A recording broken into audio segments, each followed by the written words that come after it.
Uśmiechaj się. Już jesteście. Witam bardzo serdecznie, Marcin Wawrzyk, firma Tropical. Dzisiaj trzeci odcinek sagi o zbrojnikach, którą tutaj pięknie recytuje nam nasz mistrz Maciej Koczko. Witam Cię, Macieju. Witam Państwa bardzo serdecznie, witam Panie, witam Panów.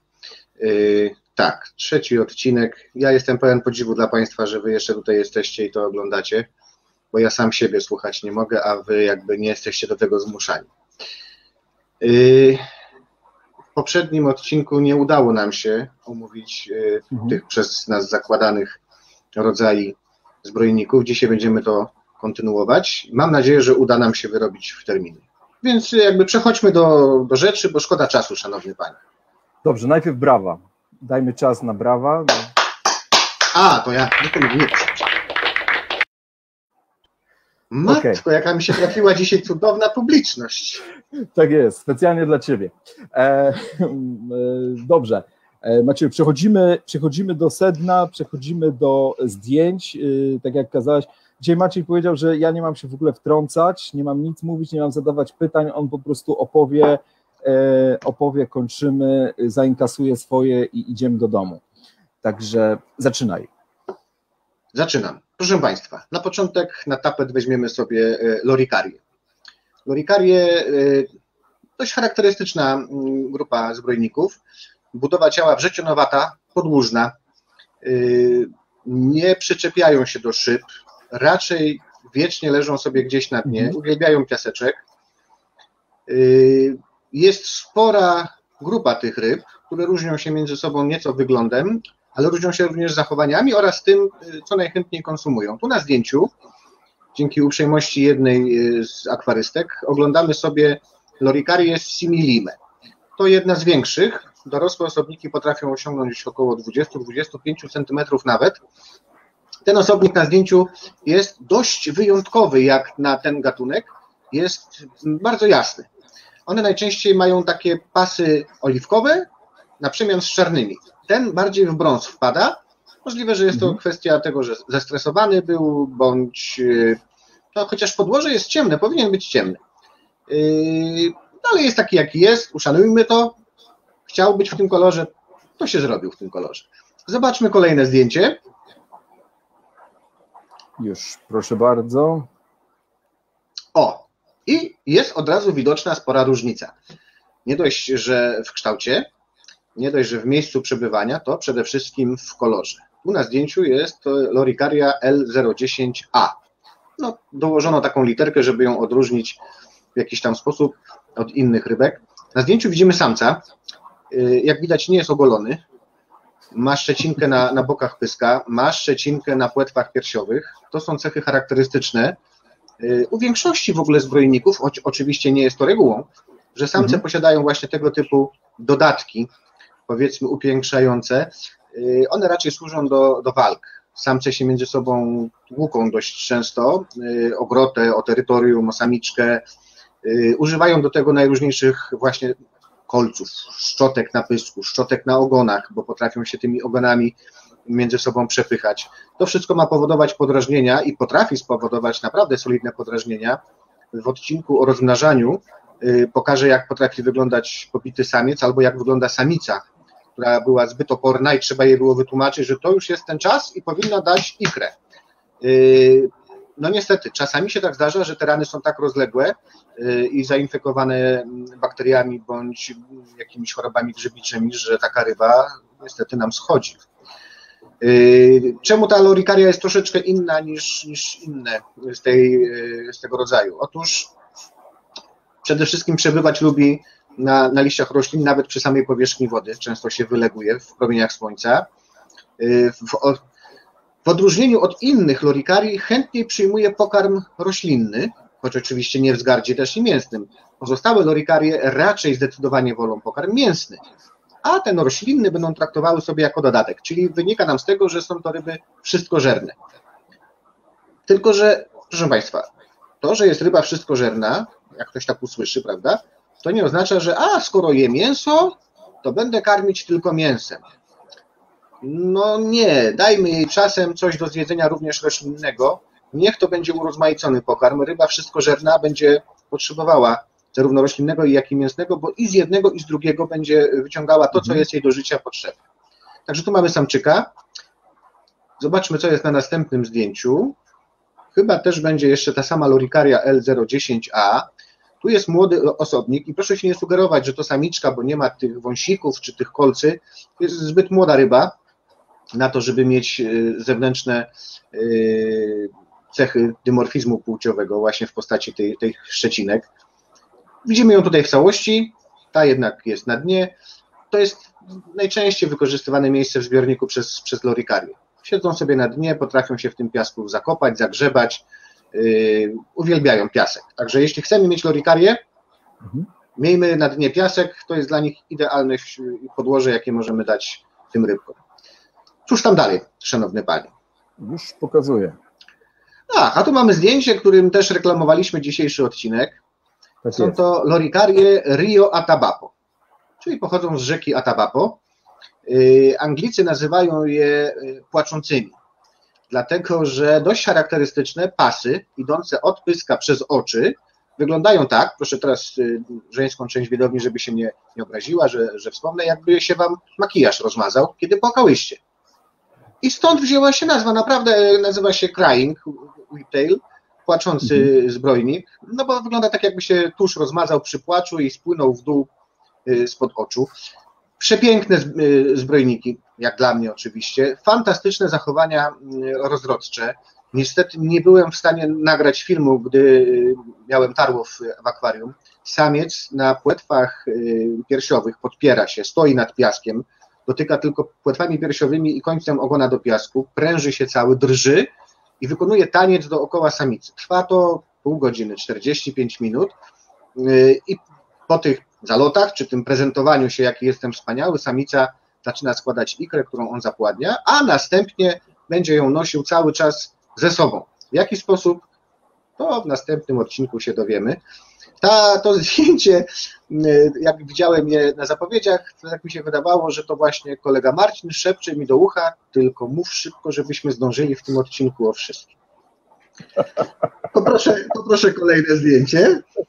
Wiesz, ja tylko chciałem tutaj Arkowi podziękować za to zdjęcie, że mogliśmy zareklamować. Znaczy w ogóle wszystkim osobom, tak. Wszystkim. Bardzo, bardzo wam dziękuję za to, że przysyłaliście swoje zdjęcia ze zgodą na publikację. To jest tak, że nawet tam jakieś ryby człowiek ma w tym zbiorniku. Nie zawsze ma czas, żeby latać z aparatem, z telefonem, robić fajne zdjęcia. Przede wszystkim w zbiornikach hodowlanych jakość światła jest zupełnie inna niż w domowych akwariach. Wystrój wnętrza, najczęściej gołe szkło albo jakiś tylko piasek sypnięty na dno i parę rurek. To nie są dobre miejsca do robienia fajnych zdjęć. Wam się to udaje, dzielicie się tymi zdjęciami. Bardzo, bardzo wam wszystkim dziękuję, jak również autorowi tego zdjęcia bardzo dziękuję. To zdjęcie autorstwa Macieja Koczko. I to jest właśnie Loricaria Rio Atabapo, która pod pyszczkiem, jak się przyjrzymy, trzyma właśnie kokon zapłodnionych jajeczek i opiekuje się do momentu wylęgu, pomaga w wylęgu. Będziemy o tym wspominać w odcinku o rozmnażaniu. Tak jest. To jest chyba 35 odcinek będzie, tak? Jakoś tak planowałeś. Chyba tak, jakoś po świętach Bożego Narodzenia w przyszłym roku. Tak jest. Co tam dalej, panie? A tu młodszy osobnik też, Loricaria Rio Atabapo. Jak widać piaseczek, więc bardzo dobrze, bo one uwielbiają to takie podłoże. Czują się w nim, na nim, czasem w nim. Dlaczego w nim? Zaraz się dowiemy, jak obejrzymy kolejne zdjęcia. Loricarię byłoby z mojej strony nietaktem, gdybym nie wspomniał o dość bliskich rodzajach. Jest to Plani Loricaria, kryptodon. Rybka bardzo interesująca z wyglądu. Po pierwsze, bardzo płaska, jakby ją ktoś delikatnie rozdeptał, z niesamowicie długim promieniem płetwy, zarówno grzbietowej, jak i szczególnie ogonowej. Ten ostatni promyk na płetwie ogonowej potrafi być tej samej długości, co cała długość ciała ryby. Rybki te potrafią się zakopać w piasku, chociaż nie są w tym takimi mistrzami jak kolejna ryba.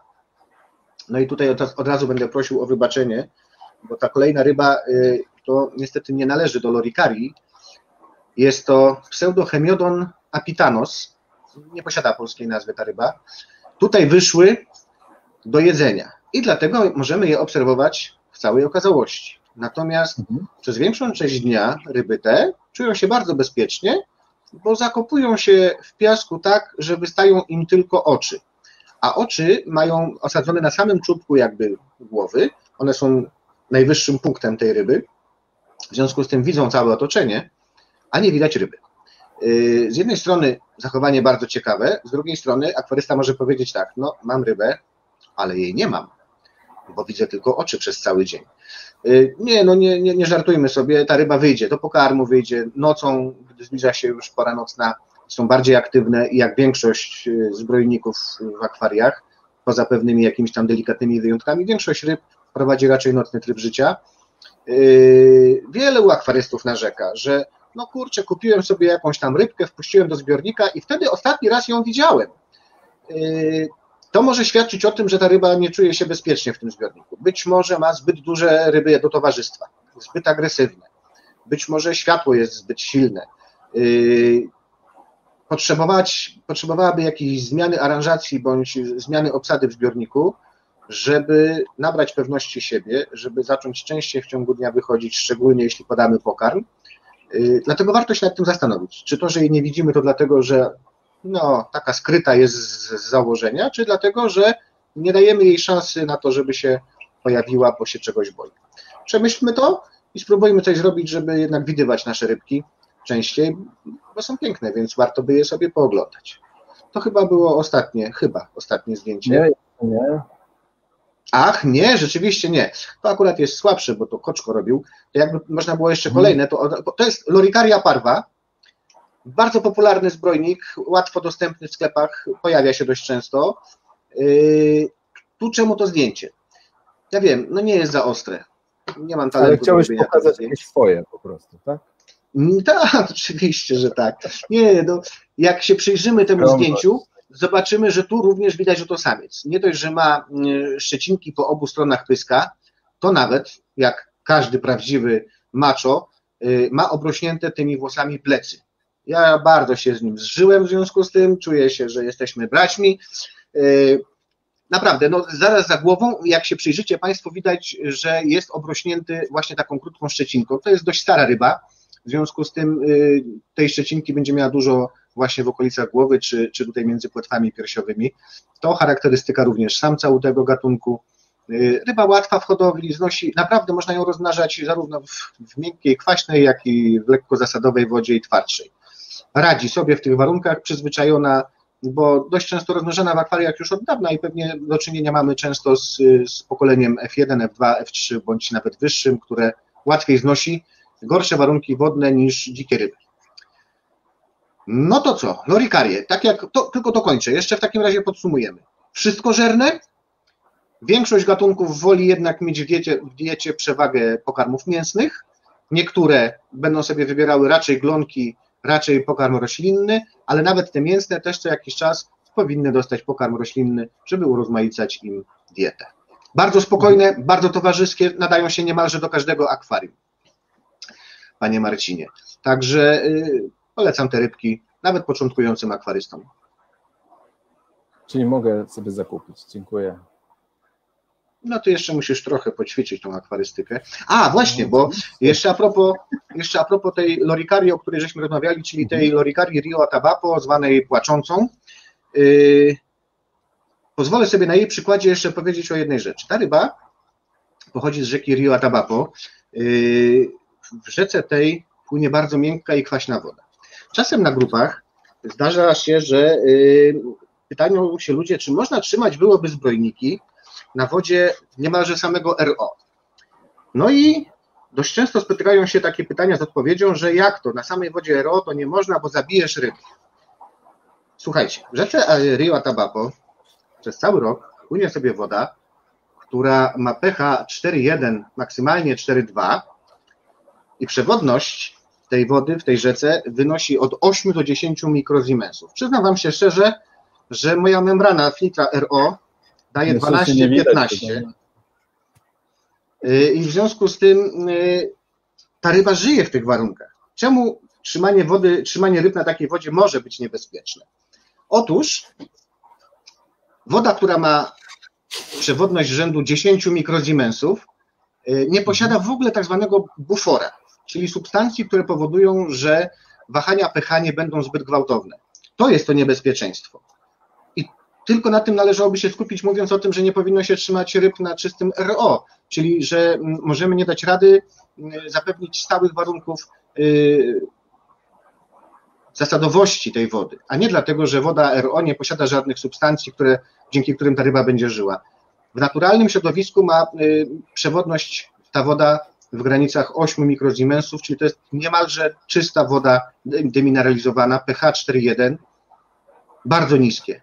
I ryby sobie w takiej wodzie radzą, zresztą nie tylko te zbrojniki, tam cała masa ryb występuje razem z nimi. No to poprosimy kolejną grupę ryb, kolejny rodzaj. Tak, dobrze.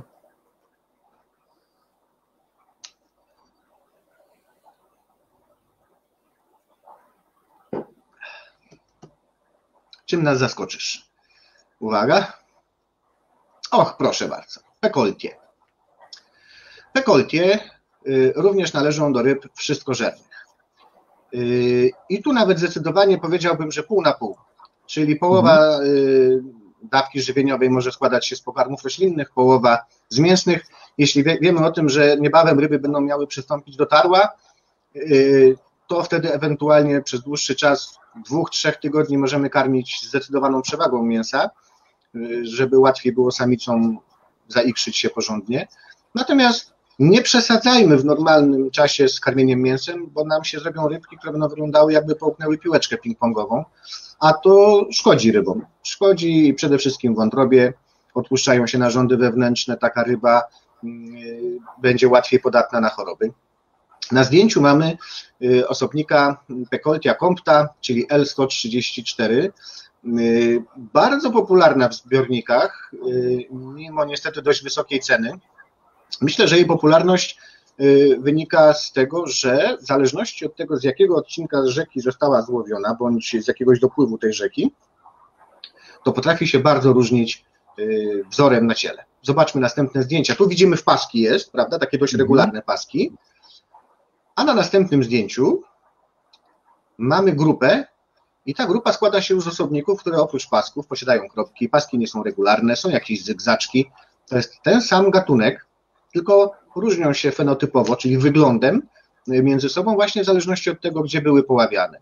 Chyba jeszcze jedno zdjęcie będzie też Pekoltii compty, gdzie będzie trochę lepiej widać różnice w ubarwieniu. No tu mamy prawie same kropeczki, bądź jakieś takie delikatnie rozmyte te plamy, czyli porównując tą rybę z tą z pierwszego zdjęcia, można byłoby się pomylić i powiedzieć dwa różne gatunki. No właśnie, muszę przerwać na chwilę i zapytać. Proszę. Nie, muszę zapytać, bo wiesz, pokazujesz właśnie, to jest bardzo ciekawe, pokazujesz ryby, które różnią się, a jednocześnie mówimy, że są tym samym gatunkiem. Tak. I teraz pytanie, czy wiesz, że tak powiem, sprawdzono to genetycznie, czy jednak założono to, nie wiem, tylko i wyłącznie po budowie i tyle? Masz taką informację tak z ciekawości? Bo to wiesz, dość ciekawa sprawa. Już odpowiadam na to pytanie. Jeśli chodzi o badania genetyczne, leżą. Nie ukrywajmy się. Rząd Brazylii raczej nie wydaje dużych pieniędzy na takie badania. Owszem, są dokonywane raz na jakiś czas. W ten sposób na przykład udało się ustalić, że, tak jak wspominałem wcześniej, L333 i 66 to ten sam gatunek, bardzo różniący się między sobą, po prostu tak długo jakieś dwie grupy tych ryb były od siebie oddzielone i nie miały kontaktu, wypracowały różny wygląd. W tym wypadku nie robiono badań genetycznych, w tym wypadku brano pod uwagę typowe cechy budowy wewnętrznej i zewnętrznej i to wystarczyło do stwierdzenia, że to jest ten sam gatunek, tylko tyle, że różni się kolorystyką. Pamiętacie, mówiliśmy o tym przy numerach L, że jest sporo ryb, które mają ten sam numer, znaczy mają różne numery, a są tym samym gatunkiem. To właśnie wynikało z tego, że na początku ktoś złapał jakąś rybkę, o, ta jest fajna, takiej nie mieliśmy, L18, ktoś za jakiś czas złapał inną, miała inne kropki, troszkę inne ubarwienie, o, takiej też nie mieliśmy, L81 się będzie nazywała, a potem się okazywało, że i ta L81, i L18, i L177 to jest ten sam gatunek, jak już się do niego powiedzmy dobrali, ichtiolodzy zrobili sekcję, porównywali budowę, wychodzi na to, że to ta sama ryba, tylko że w różnych ubarwieniach i ma teraz 3 numerki. To prawie jak ja, kiedy idę do szatni w teatrze, żeby odebrać ciuchy, też mam zawsze 3 numerki. Może coś ciekawszego się trafi niż moja kurtka. No, dawaj, szkoda czasu, panie. Proszę bardzo, L15, Pecolia vitata. Bardzo ciekawa rybka, dość długo już w akwariach, bo dawno odkryta po prostu. Dorasta dość duża. Błędy są dość często na stronach podające, że 10-12 cm. Ta na zdjęciu miała prawie 18, a jeszcze pływała w zbiorniku jeszcze większa od niej. Potrafią dorosnąć do takich rozmiarów, ale no nie dzieje się to w ciągu roku czy 2. W ogóle właśnie zbrojniki są o tyle fajnymi i wdzięcznymi rybami, że jak będziemy o nie dbać, to będą z nami długo. Bo są gatunki, które żyją naprawdę powyżej 20 czy 30 lat. Są gatunki takie jak chociażby taka Pecolia, które spokojnie będą żyły z nami 8, 10, 12 lat. Czyli jak na warunki rybek akwariowych, to jest dość długo, bo nie wyobrażam sobie na przykład neona czerwonego, który będzie żył z nami 6 lat w zbiorniku. Także rybki cieszą się długim życiem i będą naszymi przyjaciółmi pływającymi razem z innymi w akwariach dość długo. Cóż tam jeszcze, proszę pana? O, takie coś. A takie coś. No niestety, czyli bardzo dziękuję Marcinowi za to zdjęcie. Szkoda, że nie udało się zdobyć zdjęcia z głowy z przybliżenia. Ta Pecolia braurei, nazywa się Pecolia braurei, numer L135, nazywana z angielskiego wormline, no bo te ślady na głowie wyglądają tak, jak jakieś robaczki by je tam wydrążyły w tej głowie. Podejrzewam, że to stąd się wzięła ta nazwa, no bo nie za bardzo wiem, dlaczego inaczej miałoby się to. Bardzo charakterystyczna głowa u tej ryby, w związku z tym łatwo odróżnić tą Pecolię od innych przedstawicieli tego rodzaju. No i co? I Pecolię, no jest cała masa jeszcze innych Pecoli, no niestety nie jesteśmy w stanie pokazać ich, bo nie kradniemy zdjęć z netu, jesteśmy uczciwi, nie wolno tego robić. Bazujemy na tym, co ktoś nam podarował. Jeszcze raz bardzo dziękuję. Nie róbcie tego w domu, tak. Nie róbcie tego w domu również, nie, tak się nie powinno zachowywać. To kolejną grupę jakby omówiliśmy. Dobrze, to, czyli znowu mogę rzucić kostką, tak, i wybrać coś. Kostką, tylko nie wrzucaj jej do zbiornika. To jest teraz mocny temat, wiesz, tutaj. Nie nawiązujmy, nie ma o czym rozmawiać.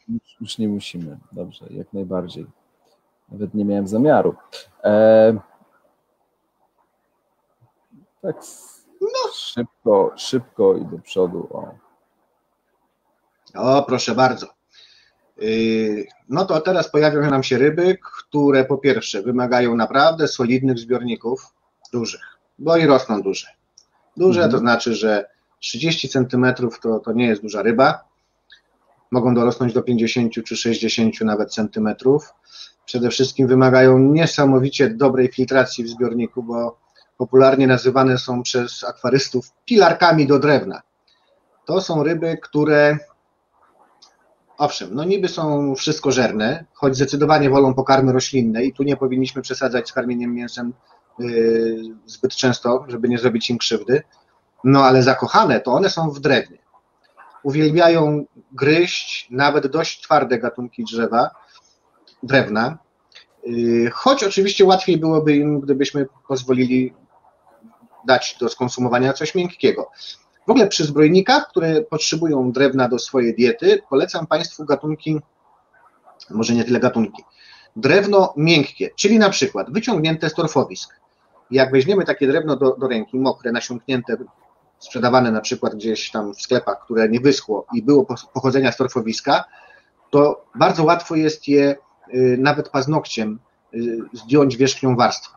Świetna sprawa dla ryb, bo nie będą miały aż takiego kłopotu, żeby się do tego drewna dobrać. Gorzej jest na przykład z drewnami drzew egzotycznych, jakichś afrykańskich na przykład. Są bardzo twarde i tak naprawdę ryby będą sobie na nim siedzieć, próbować i niewiele z tego wyjdzie. A te ryby, które tutaj mamy na zdjęciu, czyli na przykład w tym wypadku jest to Panache cochilodon, ma przepiękne, błękitne oczka.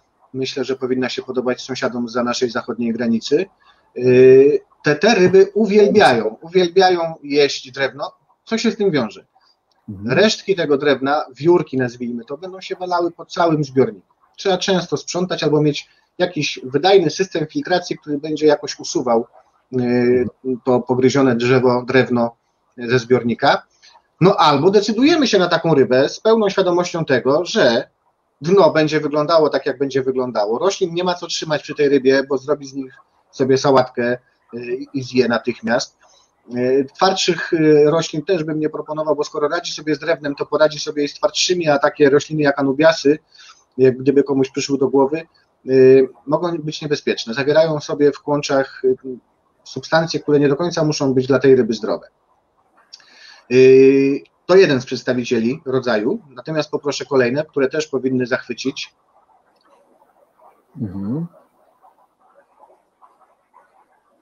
Proszę bardzo. To mamy Panakę nigrolineatus L330, watermelon odmiana, czyli takie kropy. Są też, zamiast tych kropek mają podłużne pasy. Odmian tych ryb i w danym gatunku, jak również samych gatunków w danym rodzaju jest całkiem sporo. Każdy jest w stanie znaleźć coś dla siebie. Są nieco większe, które rosną, tak jak powiedziałem, 50-60 cm. Są takie, które dorastają do 25-30 i tu już powiedzmy otwiera się szansa dla tych, którzy nie mają zbiorników po 2000 litrów, tylko trochę mniejsze, 500-600 litrów, żeby sobie takiego przyjaciela sprawić i cieszyć się jego widokiem oraz zachowaniami. No i cieszyć się tym, że można by sobie 2 razy w tygodniu albo 3 sprzątać dno z resztek drewna. Jeszcze chyba będzie jeden gatunek za chwileczkę, to będzie L27 Royal Tapajos. To rzadziej spotykana panakłe. Taki powiedziałbym rarytasik troszeczkę. Starały się w tym programie i w poprzednim pokazywać ryby, które przy mniejszym bądź większym zacięciu każdy jest w stanie gdzieś zdobyć.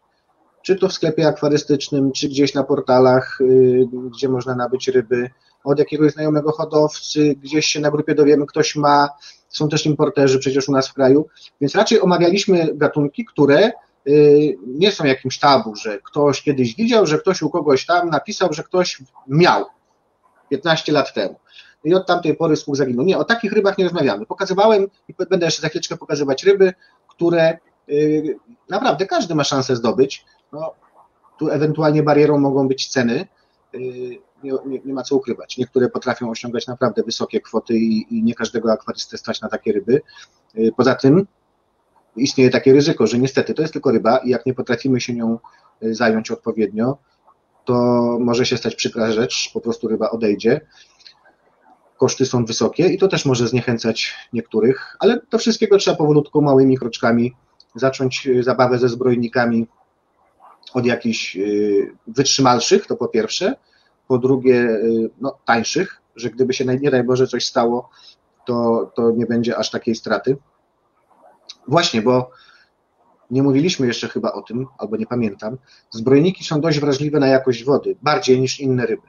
Zdecydowanie musimy dbać przy zbrojnikach o to, żeby związki azotu, wszystkie jedno, czy to będzie amoniak, azotyny, czy azotany, były na naprawdę niskich poziomach.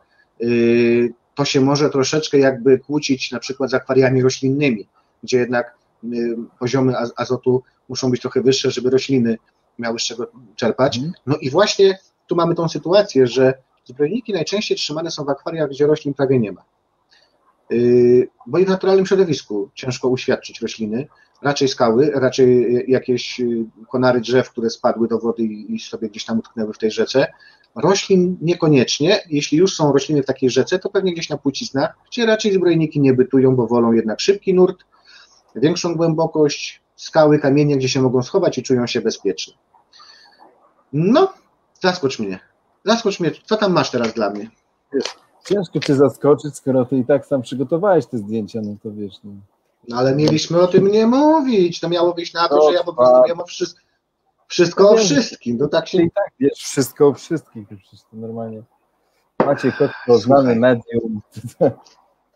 Tak, znane medium, wróżka. Jakby ktoś chciał wiedzieć, jakie będą liczby w najbliższym losowaniu, to lotka, to bardzo proszę. Słuchajcie. Wróży szczególnie z resztek po Panakle. Tak. To, co zostanie na dno po niej, na dnie po niej, tak to jak się ułożą te wióry drewniane, to ja wtedy wiem, co się będzie działo. Róbcie zdjęcia, wysyłajcie tutaj do Macieja, we Wróży. Tak, zasypcie mnie fotografiami. Czekam na te zdjęcia. Słuchaj, polecam. Mamy teraz rodzaj Panacolus. Jest to, jak słuchać zresztą w nazwie, rybka, nazwano ją tak podobnie do Panakłe, bo ona też lubi drewno. Ona też lubi drewno, aczkolwiek nie aż tak bardzo jak poprzedniczka. Jest to ryba wszystkożerna, roślinki, mięsko jak najbardziej i nie wolno przesadzić. Miałem swego czasu L002, takiego Panacolusa, karmiłem go zbyt często mięsem i musiał potem pójść na odchudzanie, bo wyglądał, nawet każdy samiec wyglądał jak dobrze zaikszona samica.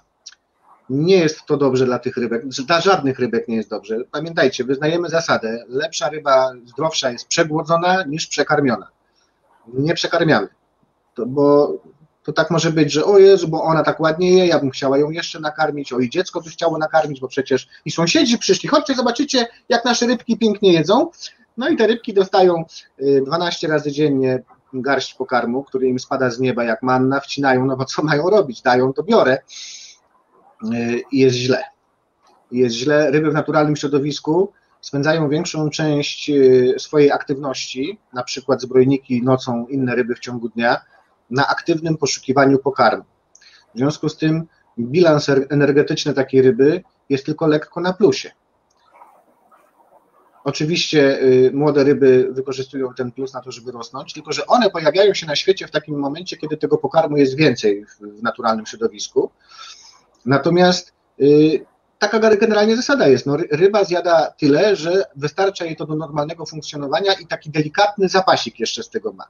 A w akwariach jest zupełnie inaczej. Ona sobie leży, żarcie spada, zjadam, dalej leżę, jeszcze tylko pilot od telewizora i piweczko by się przydało. I co się dzieje? No ryby się odtłuszczają, przestają być takie aktywne, zaczynają częściej chorować. I już nawet nie mówię tylko o tym, że będą mogły mieć choroby układu pokarmowego z tego przejedzenia, ale ogólnie taka ryba przetłuszczona, zaczynają jej źle funkcjonować organy wewnętrzne. To się może przekładać na spadek odporności u takiej ryby.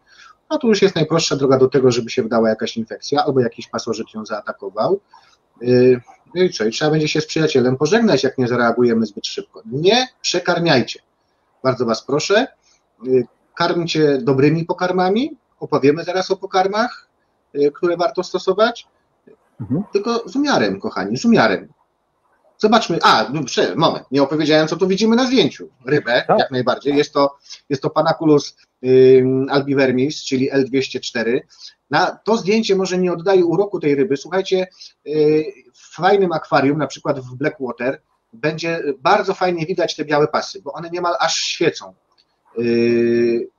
Tu na zdjęciu no może też widać, że są takie bardzo jasne, natomiast naprawdę w ciemnej wodzie ta ryba, to wygląda tak, jakby to były refleksy słońca gdzieś na jakimś konarze, przebijające się słońce przez wodę daje taki efekt i ta ryba tak właśnie wygląda, jakby na nią świeciło, falująca woda powodowała takie refleksy słońca na jej skórze.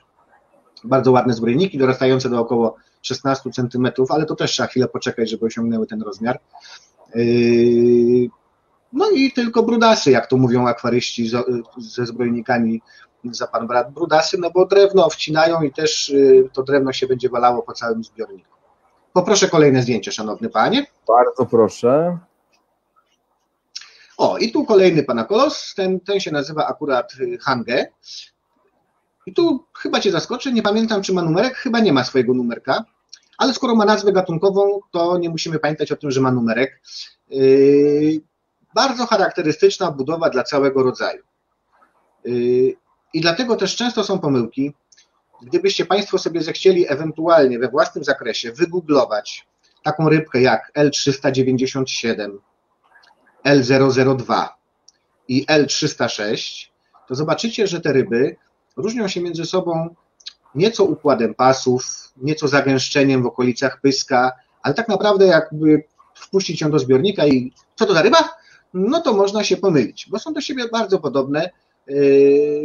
Kolorystyka również, bo to są raczej odmiany, które mają pasy, znaczy nie odmiany, przepraszam, to są raczej gatunki, które mają pasy w kolorze czarnym, na przemian pomarańczowym bądź wpadającym w czerwień, więc łatwo o pomyłkę.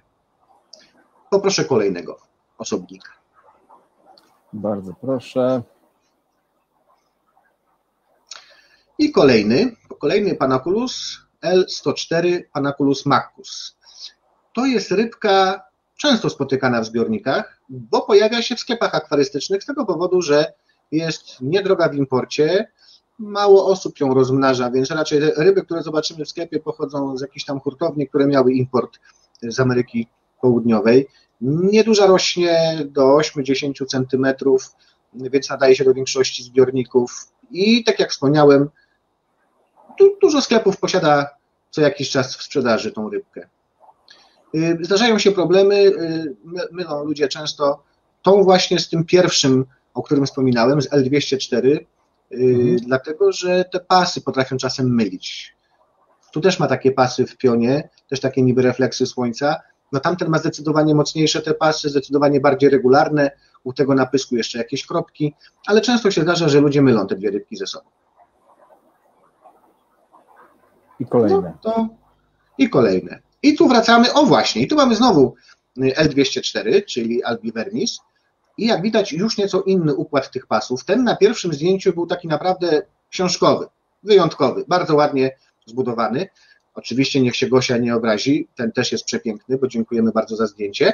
Ale tu właśnie widać tą możliwość pomyłki pomiędzy makusem i albivernisem, bo ta ryba ma też trochę tych kropek na pysku i można byłoby pomylić te dwa gatunki ze sobą. Zresztą to w ogóle, proszę się tym nie przejmować, bardzo często zdarzają się pomyłki, zarówno eksporterzy nie za bardzo wiedzą, co wysyłają do końca, wydaje im się, że to jest jakaś tam rybka X, piszą tak w papierach, to dojeżdża do Polski, do hurtowni, hurtownia dostała rybkę X, no to jest rybka X, przecież w tej hurtowni też nie będą siedzieli specjaliści od zbrojników i nie będą teraz sprawdzać, czy to aby na pewno X, bo coś tu mi się nie podoba.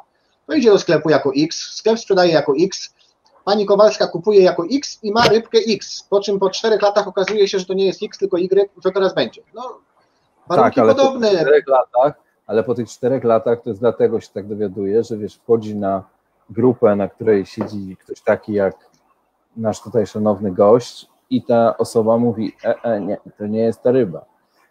To się tak często zdarza, rzeczywiście. Tak naprawdę często nawet jeśli chodzi o książki, to jak kiedyś też rozmawialiśmy, w niewielu książkach jednak te fotografie są tak w 100% oddające to, jak w książkach to jeszcze powiedzmy jest mniejszy problem, bo książki przeszły jakąś tam recenzję, ktoś, kto napisał taką książkę, to jednak nie był z łapanki, tylko ktoś, kto się tymi rybami zajmuje od lat, bada. Może w druku się pomylili, też się tak zdarza. Natomiast na stronach internetowych opisujących zbrojniki niestety są częste błędy. I to nie tylko zdarzają się takie błędy, że ktoś podaje, że zbrojnik rośnie do 10 centymetrów. Patrzę ze zdziwieniem, no tak, to chyba mój się wyłamał, bo mój ma już 18, czyli coś się nie zgadza. Wymiary często są mylnie podawane, natomiast owszem, zdarza się również na tych, nazwijmy to, słabszych stronach internetowych, że są błędy w fotografiach. Jest ryba źle opisana, to gdzieś tam się potem powiela, ktoś komuś przekaże takie zdjęcie, ktoś będzie uważał, że tak powinno być i już, i poszło, tak? Głuchy telefon zadziałał i się jakiś tam błąd powiela. Dlatego warto na różnych stronach sprawdzić, jest kilka, ja nie wiem, czy wypada, może nie wypada powiedzieć o takich stronach, no a jak się dowiem po programie, że wypada, to przygotujemy planszę, gdzie będą adresy, myślę, że gdzie warto. Razem, dokładnie. W razie, tak. Dlatego, proszę Państwa, proszę się, nie wiem, nie czuć winnym, że czasami nie wiecie, jaką rybkę macie w zbiorniku, bo albo Wam sprzedawca nie umiał powiedzieć, co Wam sprzedaje, albo sam był źle poinformowany. Jak nie macie pewności, pytajcie. Zawsze jest szansa, że ktoś będzie znał odpowiedź i pomoże. Są często z tego powodu kłótnie na grupach, bo każdy myśli, że ma rację, no ale to To się Ale zdarza. rację masz tylko ty, Maciej, tak wiem. Nie, absolutnie właśnie nie. Nie, mówię poważnie. Bardzo często proszę o pomoc ludzi, którzy specjalizują się na przykład w dużych rybach. Bo ja się nie specjalizuję w wielkich zbrojnikach. Znam sporą grupę tych ryb. No ciężko byłoby znać wszystkie zbrojniki, jest ich ponad 1500, z czego fajnie jest mieć rybę na własność, żeby wiedzieć o niej więcej, bo jak się naoglądasz tej własnej rybki w zbiorniku, przy różnym świetle, przy różnych zachowaniach, w różnym ubarwieniu, bo ryba potrafi mieć różne ubarwienie w zależności od nastroju, to potem łatwiej jest rozpoznać na czyimś zdjęciu cechy charakterystyczne i wiesz o tym, że ta osoba ma konkretnie ten gatunek, bo ty sobie już go dobrze kiedyś wcześniej pooglądał. Także ja nie jestem taki wyrywny, żeby powiedzieć, znam wszystkie zbrojniki i na każde pytanie odpowiem, bo to jest niemożliwością. I naprawdę bardzo się cieszę, że na przykład na grupie facebookowej mam osoby, które lubią dane rodzaje zbrojników, w nich się specjalizują i gdy jest jakiś problem, zawsze proszę grzecznie o pomoc, tą pomoc dostaję, ufam ocenie, bo wiem, że te osoby znają się na tym naprawdę nieźle. Trzeba sobie pomagać, po prostu. Oczywiście, znaczy wiadomo, że zawsze doświadczenie jest, wiesz, ważniejsze niż wiedza książkowa. Powiedzmy sobie szczerze. Twoje zdrowie, Marcin. Tak, dziękuję. Ja już, wiesz, ja piję cały czas to, co mi wysłałeś, także zobaczymy, to jest ta woda, to jest ta woda, którą dajesz. Oligoceńska, tak, ja wiem. Dobra. Tak jest. Co tam zostało, panie, jeszcze? Coś jeszcze było chyba. Wiesz co? No właśnie tak, te wielkie, masz tam gdzieś... Zostały, tak, mam, zostały, już pokazuję. Pokazuję, żeby nie było, że wiesz, że coś pominęliśmy. Nie no, pominęliśmy całą masę, albo po prostu fizycznie się nie da opowiedzieć o wszystkich. No właśnie. I tak jak przed sekundą rozmawialiśmy na temat dużych ryb, dużych zbrojników. Kolega Dariusz, który przysłał zdjęcie, bardzo dziękuję, zresztą nie tylko to. To jest między innymi człowiek, który specjalizuje się w dużych zbrojasach. Też nie ma wszystkich jak leci. Ciężko byłoby mieć, ale uważnie śledzi, czyta dużo na ten temat i bardzo chętnie zawsze służy pomocą w rozpoznawaniu dużych zbrojników. Tutaj na zdjęciu mamy L24, Pseudacanthicus pitanga, ryba, która bez problemu w akwarium dorośnie do 40 cm, nawet pod 45 będzie podjeżdżała. Zbrojnikarze nazywają tego typu ryby kaktusami. To dlatego, że na całym ciele wzdłuż, jak widać takie linie na nim, to są wypustki w postaci kolcy, które są mniej przyjemne w dotyku. Gdybyśmy taką rybę chcieli gołymi rękoma ze zbiornika, taką dorosłą 35-40 cm wyjmować, możemy odczuć solidny dyskomfort. Potrafiłaby nam mocno pokłuć ręce, dlatego najczęściej jak się widuje zdjęcia tych ryb wyciąganych ze zbiorników, na przykład przez eksporterów, mają pozakładane rękawice ochronne, w nich wyciągają te ryby, żeby sobie, ale też i rybie przy okazji nie zrobić krzywdy, bo niechcący można byłoby upuścić, gdyby zbyt mocno bolało. Bardzo ciekawe ryby, te są głównie mięsożerne.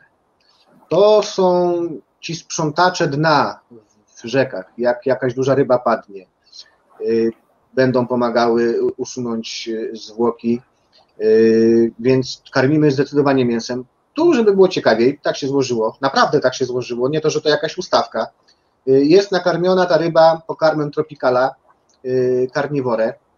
Tak. Zdecydowanie ten pokarm do dużych zbrojników mięsolubnych, mięsożernych polecam. Nie brudzi wody, nie rozpada się gwałtownie, chętnie spożywany przez ryby, zarówno przez większe Hypacinstrusy, czy większe Panacolusy, jak i właśnie Pseudacanthicusy. Tak, ten oto pokarm fajny jest pod tym względem, że od razu tonie, opada na dno i ryby w ciągu dnia wychodzą go konsumować. Wiem o tym nie z własnego doświadczenia, że akurat ja nie hoduję takich ryb, ale bardzo wiele osób na grupie bardzo pozytywnie się wypowiadało właśnie, że ryby do tego pokarmu w ciągu dnia wychodzą, są zaciekawione, konsumują, czyli można go polecić. Ja go używam przy Hypacinstrusach i też jestem zadowolony. Nie mam się do czego, że tak powiem, przyczepić, a wręcz przeciwnie. Polecam ten pokarm W ogóle, jeśli chodzi o pokarmy dla zbrojników, zdecydowanie polecam te szybko tonące w postaci peletu, takiego jak widać na zdjęciu, granulatów, grysików, mini peletu, a nie płatków. Dlaczego?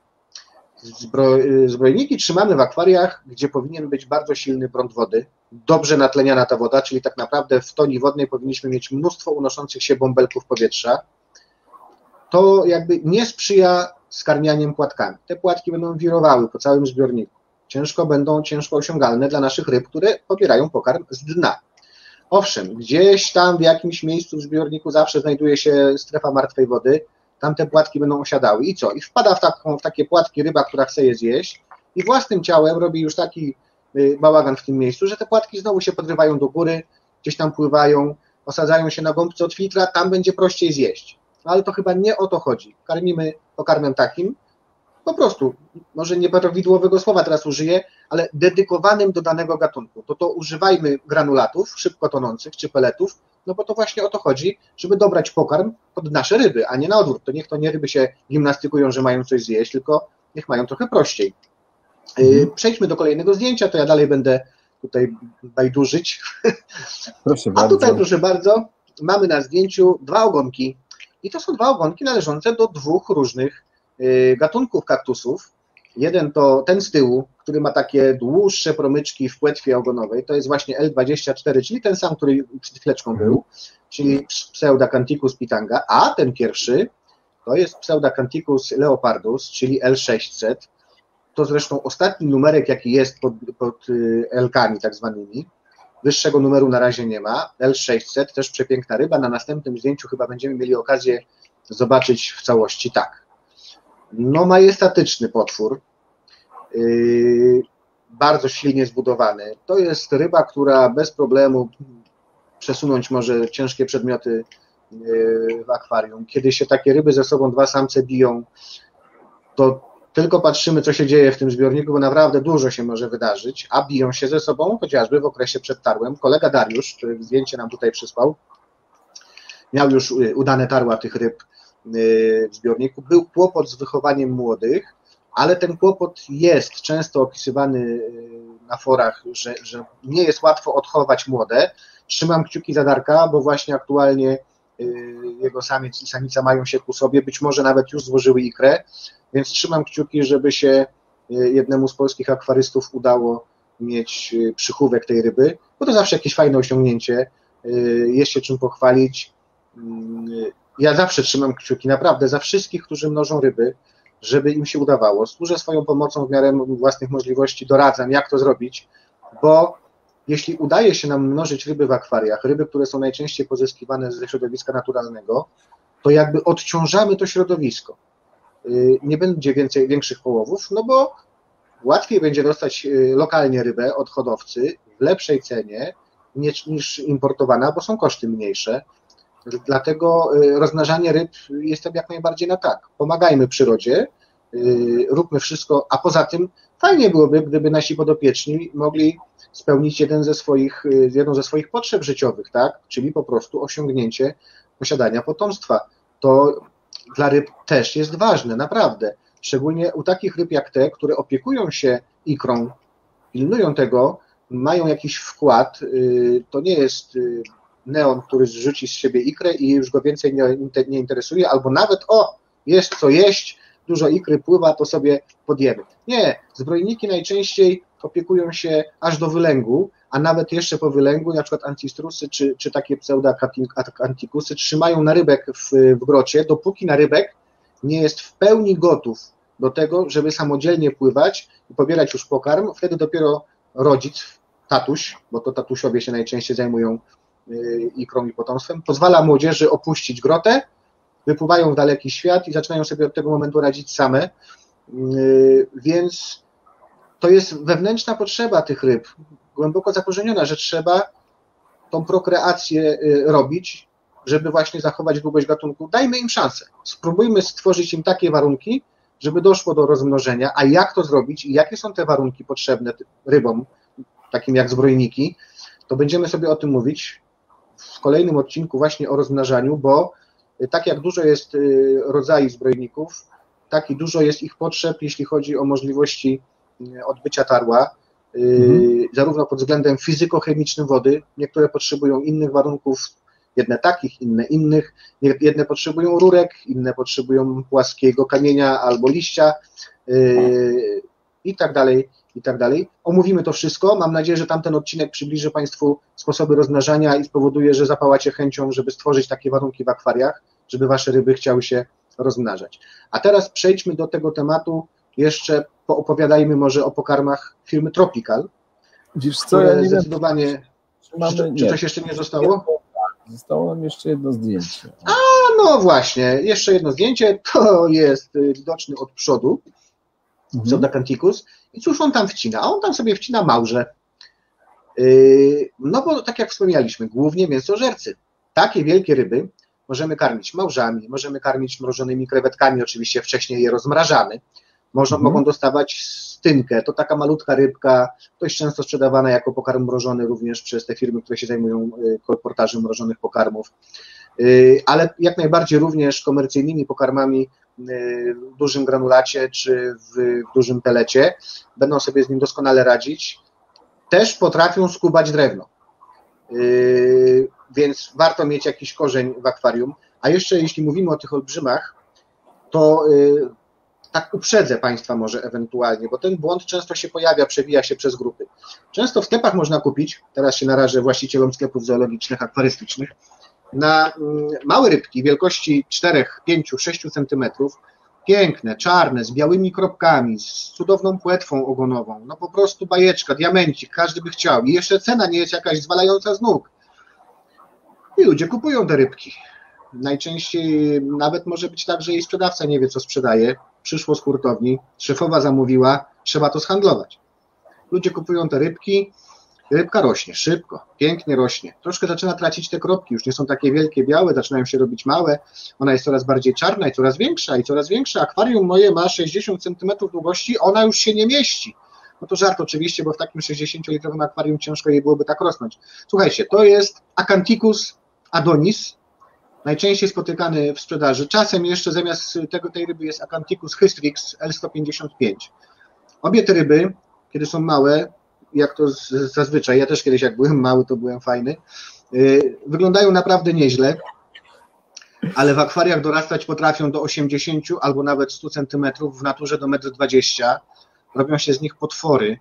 Zaczyna się robić problem, co z tą rybą zrobić. Nie tylko z nią. Pamiętacie, rozmawialiśmy również już wcześniej o rybach takich jak Pterygoplichthys pardalis, Pterygoplichthys gibiceps. Jeśli pojawia się ten problem, ludzie potem nie mają co z tą rybą zrobić, nikt jej nie chce i co? I trafia do środowiska naturalnego. Nie przeżyje, więc lepiej zastanowić się przed zakupem, 3 razy zapytać. Mamy dzisiaj niesamowitą możliwość korzystania z dóbr internetu, Facebooka, grupy. Jesteś w sklepie, chcesz kupić rybę, nic o niej nie wiesz ani ty, ani sprzedawca, cyknij fotkę, wrzuć na grupę, zapytaj, dowiedz się i potem decyduj, czy będziesz w stanie stworzyć tej rybie takie warunki, żeby rosła normalnie, żeby osiągnęła swoje naturalne rozmiary, czy też nie. I trudno, no jak nie, to nie, tak? Mi też się na przykład podoba Maserati, no ale co? Nie mam warunków, no nie mam garażu, dlatego nie kupuję. Jeździsz maluchem, no. I tak, jeżdżę maluchem, po prostu, tak. Także taka gorąca prośba. Macieju, jeszcze wiesz co, bo powiedziałeś, że przejdziemy jeszcze do pokarmów i powiesz troszkę o pokarmach, tutaj też naszych. Tak. Natomiast wiesz co, chciałbym zadać jedno pytanie, ponieważ kiedyś słyszałem takie pytanie wielokrotnie, czy zbrojniki polują?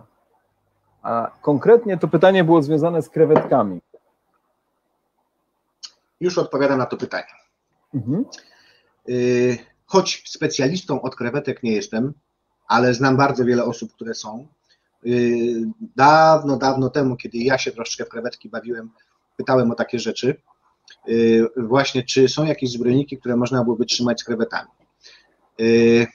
Większość osób mówiła, że można byłoby na przykład trzymać otoski, farlowelle i sturisomy, dlatego że raczej nawet wylęgniętej krewetki, która, pamiętajcie, wylęgnięta krewetka jest wielkości oczlika, to jest maleństwo, to każda ryba tak naprawdę jest chętna, żeby ją zjeść. Czy to będzie razbora borneańska, która dorasta do 2 centymetrów, ona oczlikiem się żywi na co dzień, więc co dla niej za różnica, czy to oczlik, czy to wylęk krewetki.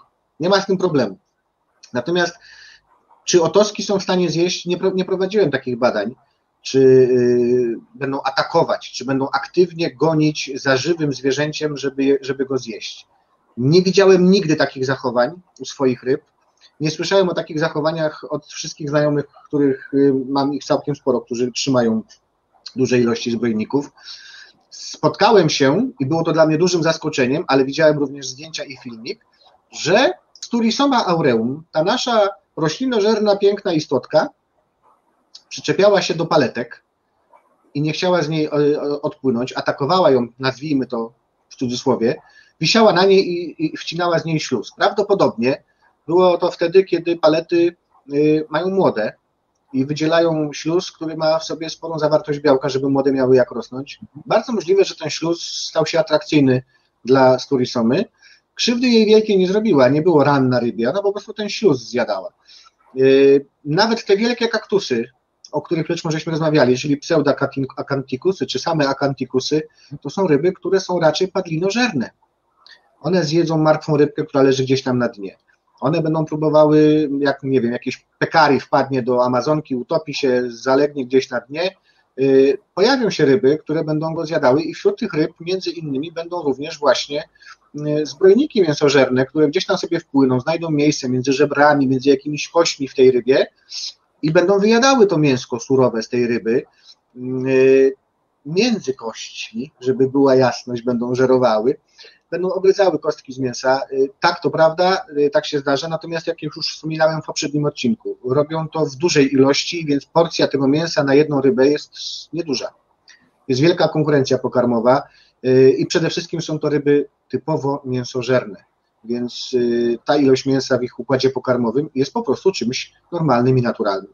Natomiast nie bójmy się, nie atakują innych ryb, co najwyżej może tak się zdarzyć, że duże ryby, walcząc ze sobą, mogą zniszczyć nam dekorację w zbiorniku, będą odpędzać być może na przykład kiryski czy jakieś inne ryby denne od pokarmu, bo są silne, bo są duże i teraz ja będę jadł, więc wy wszyscy uciekajcie.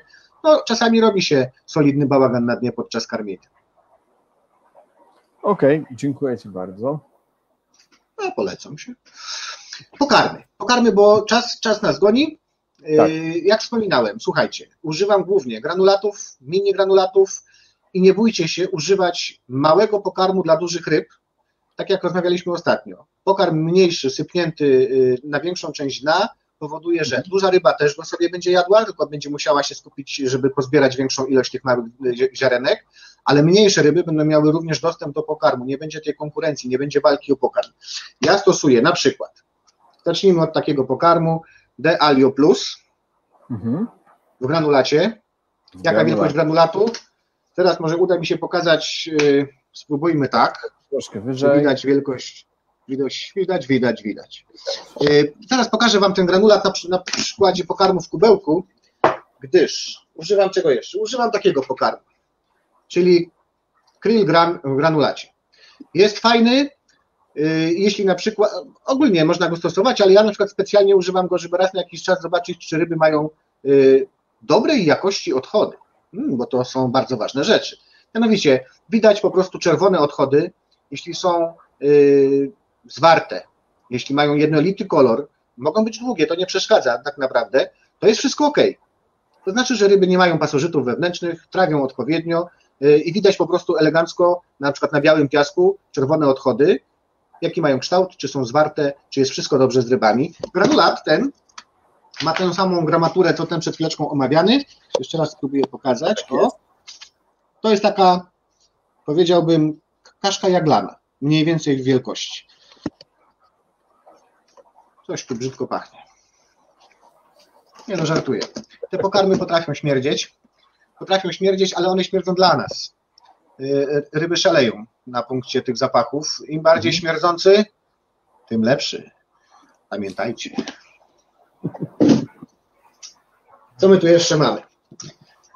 O tym chciałbym porozmawiać. Słuchajcie, Tropical robi bardzo fajny pokarm dla wszystkich ryb tak naprawdę. Dla wszystkich.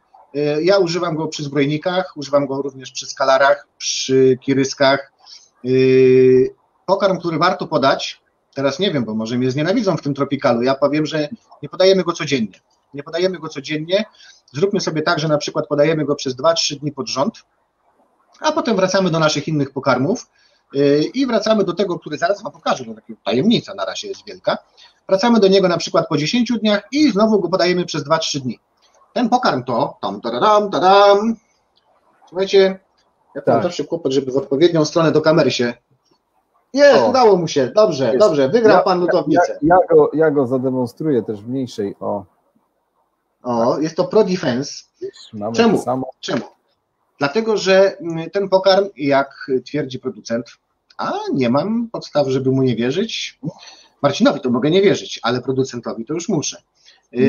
Zawiera w sobie probiotyki, zawiera w sobie beta-gluten, to są takie minerały również i witaminy. I to są te probiotyki i beta-gluten działają na układ odpornościowy ryb, na ich immunologię. Podawany właśnie raz na jakiś czas, a nie codziennie przez 2 tygodnie, powoduje, że ryba nabiera tej odporności. I dzięki temu nie powinna chorować. Znaczy, zawsze może chorować, jeśli jej damy ciała i będą bardzo złe warunki w akwarium, bo nie ma złotego środka, żeby ryba nie chorowała. Trzeba włożyć w to sporo pracy. Natomiast ten pokarm, ja go podaję głównie młodym rybom, które się dopiero co pojawiły na świecie, dlatego mam go w najdrobniejszym, prawie w najdrobniejszym, ja mam chyba eskę, nawet nie, przepraszam, XXS-kę mam. Tak. To taki bardzo drobny grysik już jest. Podaję go wylęgowi zarówno ancistrusów, czyli roślinożernych, jak i hypacinstrusów i innych ryb. Chciałbym, żeby nabrały odporności w pierwszych dniach, tygodniach swojego życia, bo na rybek jest najbardziej narażony na jakieś infekcje. Jeszcze nie nabrał takiej odporności jak dorosłe ryby. Polecam, zdecydowanie. Nie tylko ja. Ja może dodam coś jeszcze, tylko do tego, wiesz co, że to jest granulat, który ma rzeczywiście 0,5 milimetra i to jest granulat, czyli to nie jest coś, co było kruszone, tylko wiesz, to jest normalnie okrągła granulka, którą my produkujemy. Taka wychodzi z linii produkcyjnej. Bardzo hydrostabilna, czyli nie rozpada się, właśnie nie brudzi wody. To prawda. Jeżeli dłużej zostanie w zbiorniku. Ja znam to z doświadczenia, ponieważ przy moich rybach, jak czasami mi się przesypało, to wiesz, zostawało i rzeczywiście nie było większych problemów. Zgadza się, też to zauważam. I na koniec jeszcze pozwolę sobie pokazać pokarm, który, jeśli hodujecie ancistrusy, to uważam, że to jest jeden z najlepszych, jakie możecie dawać swoim rybom. I nie mówię tego dlatego, że Marcin jest z tego tutaj tropikala z czerwoną rybką na górze. Nie, naprawdę, słuchajcie. Tak jak kiedyś już tam rozmawialiśmy, używam też pokarmów innych firm, niemieckich, austriackich. No tu nie wypada wypowiadać się, jakie to są pokarmy, ale naprawdę, to co teraz pokażę, uważam, że warto. Zdecydowanie warto. Jest to spirulina Superforte z zawartością 36%. Ktoś może powiedzieć, no tak, ale konkurencja robi 40%. No okej, dobra. O 4% się nie będę kłócił, a poza tym jak jakieś badania były robione na ten temat, spirulina w wysokości 40% to już jest górna granica, ile może być w pokarmie, bo wyżej przestaje być przyswajalna przez ryby. Czyli tak naprawdę ryba zje i nie wykorzysta, w związku z tym no, wydali to z siebie, wyrzuciliśmy pieniądze w błoto. 36% to jest, uważam, ta bardzo, bardzo wysoka zawartość i przede wszystkim, jak otwierasz ten pokarm, czujesz zapach czystej spiruliny. To dla mnie jest bardzo ważne, bo zdarza mi się otwierać czasami pokarmy innych firm. Nie ma jak zapach czystej spiruliny o poranku. Ale nie, słuchajcie, bo to tak, oczywiście. To jeszcze teraz powinny walkirie Wagnera lecieć w tle. To następnym razem, wiesz, za te karteczki. Powiem, Boże, ja się boję, teraz to jeszcze mnie pewnie przykujesz do kaloryfera, jak cię znam. Słuchajcie, już pokazuję, co ja tutaj mam. To jest forma granulatu. Zdecydowanie karmię tym nawet dorosłe ancistrusy. Bez żadnego problemu radzą sobie, rano jest czyściutko, nie ma ani jednego kawałka nigdzie zostawionego. Formę mini granulatu, bo w takiej też występuje ten pokarm, używam przy narybku. Obie sobie bardzo chwalę. A wracając do tego zapachu czystej spiruliny. Spirulina ma bardzo charakterystyczny zapach, jest to przyjemny zapach i zdarzało mi się otwierać pokarmy innych firm, które pisały pokarm na spirulinie i jakby po otwarciu jest człowiek zdegustowany, no dobra, na spirulinie, a gdzie ten zapach w takim razie? Tu nawet po zapachu czuć, bo nie ukrywam, jak robię sobie sam, jak mam czas pokarmy, to używam czystej spiruliny w proszku, to jest ten sam zapach. Ten sam zapach, no i przede wszystkim ryby przyzwyczajone do tego pokarmu robią go jak szalone, naprawdę wcinają i samice potrafią nieźle dawać ikrę, jeśli są regularnie karmione pokarmem z dużą zawartością spiruliny, bo spirulina to jest białko pochodzenia roślinnego, a to właśnie białka są potrzebne samicom chociażby do tego, żeby wytwarzać komórki jajowe, czyli ikrę, żeby się rozmnażać. Więc jeśli nie będziemy żałowali na pokarmach, nie będziemy oszczędzać na pokarmach, to ryby nam się odwdzięczą dużo większą ilością na rybku i przychowu. W związku z tym chyba warto. Poza tym same będą zdrowe. No to co? Chyba nam się trochę udało, tak? Tak. Przekroczyliśmy opowiedzieć o wszystkich rodzajach. Kochani, posłuchajcie. Jeśli was jeszcze nie zanudziłem na śmierć i dalej macie ochotę sobie posłuchać czasem, co ten łysy koczko ma do powiedzenia, to myślę, że kolejny odcinek może być interesujący dla was, bo tak jak ustaliliśmy tutaj z Marcinem, będziemy mówić o tym, jak sprowokować ryby do tego, żeby chciały się rozmnażać, jakie warunki różnym rodzajom zbrojników trzeba zapewnić, żeby one zechciały podejść do tarła, jakie są powody tego, że czasami jest kłopot, żeby zmusić nasze ryby do prokreacji. Postaram się to wszystko omówić w następnym odcinku, najwyżej też go delikatnie może przeciągniemy. Pojawią się zdjęcia, pojawią się informacje o tym, jakie groty dobierać do wielkości ryby. Same potrzebne informacje, żeby każdy z was mógł cieszyć się tym, że no, pływają malutkie rybki w zbiorniku, tak? No i o to chodzi przecież. Także jeśli to zapraszam serdecznie. Jeżeli będą filmy, to też nie będziemy cenzurować, także tym bardziej warto. Tak, tak jak rozmawialiśmy z Marcinem, postaram się dać filmiki pokazujące różne zachowania tarłowe. Mam nadzieję, że uda nam się, tak jak dzisiaj poranne oklaski, czy początkowe oklaski, uda nam się filmiki też Państwu zaprezentować, także odcinek może być naprawdę ciekawy, mimo że to ja go prowadzę. Słuchajcie, przede wszystkim to strasznie Wam dziękuję, że mogłem być po raz trzeci gościem w Waszych domach, że chcieliście poświęcić swój czas na to, żeby mi pooglądać i dowiedzieć się, czy mam coś ciekawego do powiedzenia i jak zwykle wyszło, że nie bardzo. Ale obiecuję, w następnym odcinku naprawdę będą fajne informacje. Serio. Także bardzo dziękuję raz jeszcze i co, do zobaczenia. Znów za tym pan Kracym. Dzięki. Dziękuję Wam wszystkim bardzo serdecznie za to, że posłuchaliście tutaj Macieja. Rzeczywiście ma wiele do powiedzenia. Ja Tobie, Macieju, bardzo dziękuję po raz kolejny. Cieszę się, że w przyszłym tygodniu znowu się spotkamy. Masz kolejne kartki, tak? Nie, zamykałem pudełko. Już się bałem. Także dziękuję Wam bardzo serdecznie, dziękuję Tobie i do zobaczenia w przyszłym tygodniu o tej samej porze. Cześć. Trzymajcie się, kochani.